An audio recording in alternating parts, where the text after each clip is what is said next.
मुद्दे हेच तपासाचा आढावा गाव काही जे आम्ही करतोय, CID ला जातोय, SIT ला जातोय, सगळ्या पोलीस यंत्रणेकडे जातोय, त्या संदर्भात ते जाणून घेणार आहेत की तपास कुठपर्यंत आलाय.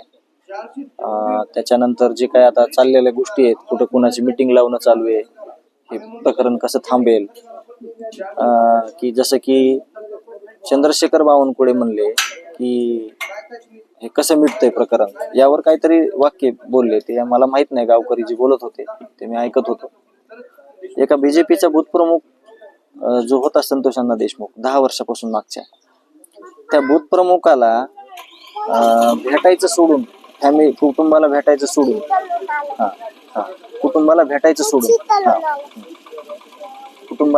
सोडून तुम्ही जर ह्या गोष्टी करत असलात तर अतिशय चुकीची ही गोष्ट आहे. त्यामुळे गावकरी आक्रमक होत आहेत. मी त्यांना समजून सांगितलं की ज्याचा त्याचा प्रश्न असतो. तुम्ही गाववाले, आदरणीय मनोज दादा, त्यांनी जे पहिल्या दिवशी येऊन तिथं बसले, FIR करायला सांगितला. न्यायाच्या भूमिकेमध्ये त्यांनी सांगितलेलं आहे की एकही आरोपी सुटणार नाही, सगळ्यांना फाशी होणार आणि त्या भूमिकेत पूर्ण समाज असणार आहे.